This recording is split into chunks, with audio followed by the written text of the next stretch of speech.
Hey everyone, I'm Benjamin, and welcome to my book club. Last month was March and also my birthday, so I've got quite a few books to go over this time, so let's get into it.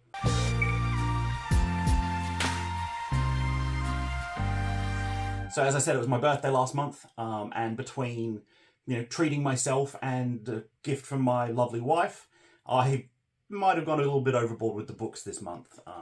Hopefully going forward, I'm going to be trying to move towards more of a one-in, one-out situation. And I've just done a big book unhaul video, which you can find up right here. And these are the books that are coming in to replace the ones that I got rid of there. So without further ado, let's get right into it. So first up in March, I went to a great bookstore up in Brisbane called Pulp Fiction. If you're ever in the area, I really suggest checking it out. It's a science fiction, horror, fantasy, crime focused bookstore, and it has all the sort of books that I can never seem to find in the more general chains. So first up, I got a few from Pulp Fiction. I got a few fantasy books to go into my fantasy reading challenge. I picked up The Grace of Kings by Ken Liu. I haven't read any Ken Liu yet. I've only read his translations of The Three-Body Problem and Death's End. But this one comes really highly recommended, the first of the Dandelion Dynasty books. So I'm really excited to get into that one at some point soon. I also found the first collected editions of the Roger Zalansky Chronicles of Amber books, which I believe are fantasy. They come up as fantasy when I search them, even though it's a Sci-Fi masterworks. This is, I believe, the first 5 books, starting with the 9 Princes of Amber. So yeah, I'm excited to do that one. Earlier on this month, I finished Between Two Fires by Christopher Buhlman. I did a review and I adored it. It was my first book of my fantasy reading challenge. So the video's right up there. And I had to pick up another book by him. I saw on the shelves The Black Tongue Thief. And people were recommending this as even better than Between Two Fires. And I gave Between Two Fires, I think, a 9 out of 10. So I'm really excited for this one. I almost jumped into this one right away, but I had a couple other books at the top of my TBR that, I'd been ignoring for too long. But this is going to be, within the next few weeks, I think I'll jump into this one. And I believe that should let me finish it just in time for the prequel to this one coming out very soon. If not, I believe it's in May, but the actual date is up here. All right, now for some sort of sci-fi horror stuff. One of my favourite sci-fi books of all time is Blind Sight by Peter Watts. I've yet to read the sequel to that one yet, but while I was there, I did find the first book in his Starfish series. So Peter Watts' Starfish. I don't know almost anything about this book. I bought it based on the author's name and the fact that I'd seen it recommended a lot of times in sci-fi horror lists. Science fiction horror is such a fun genre that isn't explored enough. And I'm always champing at the bit to get some more. So I'm really excited to get into this one. Up next is a book I never thought I'd buy and I never thought I'd read. I listened to the short prequel novella before this book, and DNF'd it. I really didn't like it. The characters were annoying and I wasn't buying into the situation. But I've looked into it a bit more. This book pops up on everyone's horror recommended lists. People say that it's very different from the prequel novella. So I picked up Into the Drowning Deep by Mira Grant, a mermaid horror book in the Mariana Trench. I am excited to get back into it. I was really looking forward to reading the prequel novella, but all the characters were annoying, and it was all about fake mermaid tales on like dancers and actresses, and it didn't work for me at all. But this one, I'm hoping it's really good. In March, I read the first 4 Dune books by Frank Herbert and loved almost all of them. One of them wasn't for me, but the rest I thought were amazing. So even though I kind of didn't think I was going to continue on because this is an unfinished trilogy, I did pick up Heretics of Dune and Chapter House Dune. I'm just desperate for more Frank Herbert Dune writing. And I know this is the last of it, and I know people aren't super high on these ones, especially because they're the first 2 books of a trilogy that never got finished.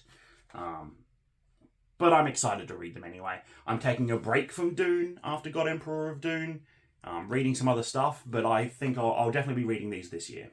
And then the last book I got from Pulp Fiction on this trip is a beast that's defeated me before in audiobook form, but has been sitting on my TBR list for so long as something I've always desperately wanted to read. I was listening to this book on audiobook when I left my previous job. I was having a 45 to 90 minute commute every day, 2 times, and I was slowly getting through the book. It was I think it's about 50 something hours long. And then when I got my work from home job, I stopped listening to audiobooks, and it's too long an audiobook for me to sit on the couch and listen to. So I've picked up Shogun by James Clavell. It's just come out as a new TV show, which I haven't seen. I want to read the book first. It is 1,200 pages. It's huge. People say the next one, which is almost as big, is even better. So I'm excited to read that one. Although, it's more correct to say I'm really scared to try and read this one. Alright, up next is a series of books I picked up to flesh out my fantasy reading challenge. So I've got a little shelf of fantasy books to read through. The first of which is a book I'm almost certain I read as a very young teenager. My mother was super into this series. I think she had all of them. I asked, she's unfortunately gotten rid of them by this point during one of the moves. But yeah, I have a vivid memory of reading these as a young teenager, but I don't really remember them. So I picked up the first of the Dragon Riders of Pern series by Anne McCaffrey. This is Dragonflight. This version of it is not as nice as the ones I remember my mum having, but, a nice little small form paperback, one of my favourite formats. It looks like it should be a pretty quick read, and so far in my fantasy reading challenge, there's been no dragons, which has been disappointing for me. So this is going to be coming up very soon on the channel. Up next was a book that I'd been looking for in bookstores for a little bit. The sequel just came out. All the bookstores I went to had the sequel. None of them had the first book. And it wasn't that everyone bought it out. Every bookstore I went to, when I asked about it, just head in hand went, oh, I forgot to order that when the sequel was coming out. Finally, I went to one and I found Empire of the Vampire by Jay Kristoff. Another fantasy horror. So I'm really excited to try and get into this one. There's illustrations. I didn't know that. Illustrations. Cool. It's quite a thick book, but it seems like all fantasy books are, doesn't it? So, look, I loved Between Two Fires as a fantasy horror. Horror is my jam.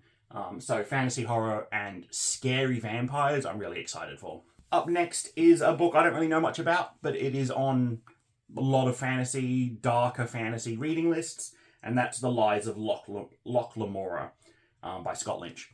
So that's another one that's on my fantasy reading list. I believe it's sort of Victorian London, which is a time period I haven't really read much in at all. So I believe it's the first part of a trilogy. So I'll get to this at some point in my fantasy reading challenge, and I'll let you know what I thought. Up next is the book I've actually just started last night, which is Mistborn Book 1, The Final Empire by Brandon Sanderson.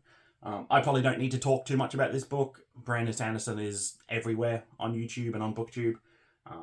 But I am 40 pages in so far, and the writing's really easy to read. The very limited plot points I've seen so far are interesting, and I'm intrigued, and I'm going to go read more as soon as I finish filming this. I also picked up Kings of the Wild by Nicholas Eames, which is a sort of getting the band back together for one last job sort of book that I'm really excited to read. And finally from that topic is The Pariah by Anthony Ryan. Another dark assassin-y sort of based book, I believe. The first of a trilogy again. Again, a little bit big, but not too long.